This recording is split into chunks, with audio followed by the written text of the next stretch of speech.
Buenas, mi nombre es Reni García. Voy a defender mi cuento literario con la profesora Maciel Ascaña. El coleccionista de espejos rotos.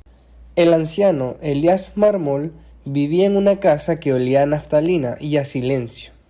No era ese silencio plácido de la meditación, sino el opresivo, el que roe los cimientos de la memoria. Sus únicas compañeras eran las motas de polvo que danzaban como pequeñas constelaciones en los rayos de sol invernal, que lograban colarse por los britales sucios de la sala.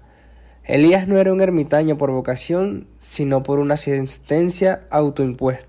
Su obsesión, que también era su castigo, consistía en coleccionar y restaurar espejos rotos. No solo los compraba en mercados de pulgas o a chatarreros, sino que, de algún modo, la gente sabía de su peculiar afición y le hacía llegar fragmentos envueltos en periódicos amarillentos. Él los aceptaba todos con la gravedad de un sacerdote que recibe reliquias. Los fragmentos se apilaban en su taller como piezas de puzzle imposible, reflejando el mundo en miles de imágenes distorsionadas. Elías era un hombre alto y delgado, con la piel curtida, y manos que, a pesar de sus 80 años, poseían la precisión de un relojero. Sus ojos, antes de un azul vibrante, se habían vuelto turbios, como cristales de sal, siempre mirando hacia adentro, donde habitaba un remordimiento tan pesado como el plomo. Su motivación era clara, aunque solo él la conocía, intentaba a través de cada restauración reconstruir no un objeto, sino un momento que había quebrado años atrás. Una tarde de noviembre, mientras la niebla envolvía la ciudad como una gasa húmeda, Elías recibió una caja pequeña de madera sin pulir.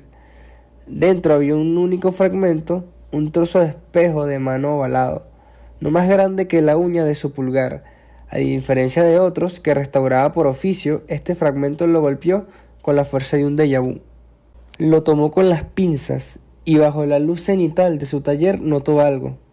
La curvatura era singular y el borde estaba tallado con un patrón diminuto de hojas de laurel. Al girarlo, un reflejo fugaz hizo arder la imagen de una joven con cabello color caoba y una risa tan ligera y frágil como el cristal. Era Clara. Clara había sido su prometida hace 50 años. Su relación se había fracturado la noche antes de su boda, en una discusión banal que con la brutalidad de un martillazo hizo añicos un pequeño espejo de manos, que ella amaba.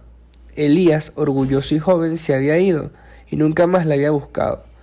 Clara murió pocos años después de un accidente sin relación, pero él siempre cargó con la certeza supersticiosa de que él había roto la última imagen de ella y por extensión su felicidad. Elías se dio cuenta de que este pequeño fragmento no era un espejo roto más, era la pieza clave del vacío que cargaba en el pecho.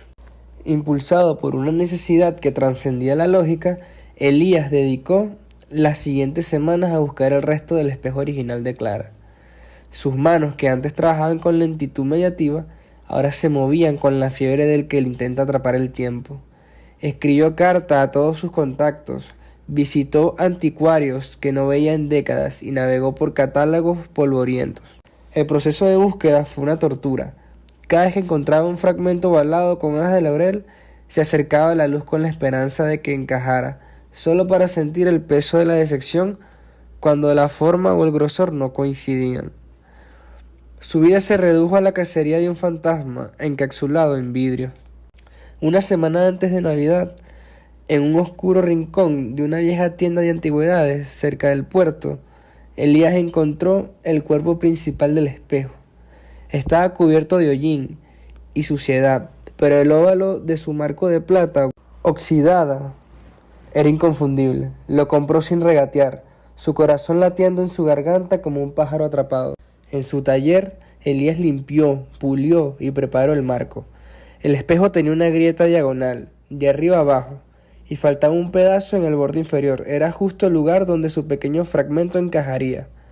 El momento de la restauración final llegó. Con un pegamento especial y sus pinzas de precisión, Elías deslizó el pequeño fragmento de Clara en su lugar, uniéndolo al cuerpo principal. La grieta, aunque visible, se había cerrado, no había intentado disimular la rotura.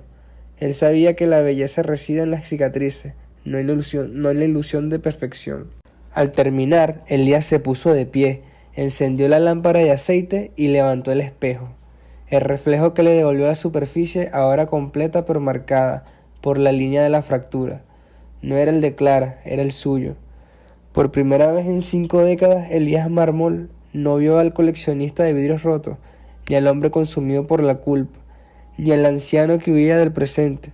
Vio su propia imagen reflejada en un espejo que había estado roto y que él había decidido sanar.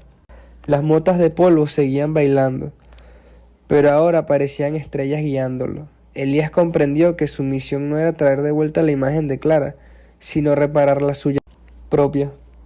La rotura del espejo de Clara no había sido la causa de su soledad, sino el símbolo de la fragilidad que él no había sabido manejar en ese momento de juventud.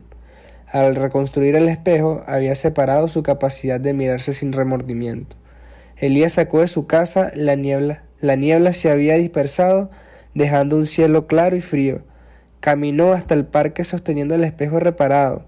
Se sentó en un banco bajo un roble que había visto crecer y con un gesto de una paz largamente aplazada dejó el espejo en la tierra. Bajo el musgo ya no era una reliquia, sino un objeto sanado. Aliviado de su pesada carga, Elías miró el cielo oscuro, donde las primeras luces de la ciudad comenzaban a encenderse, y por primera vez en 50 años sintió su corazón latir. No por eso un recuerdo, sino por el mañana. El coleccionista de espejos rotos había dejado de coleccionar porque el único reflejo que importaba lo llevaba consigo.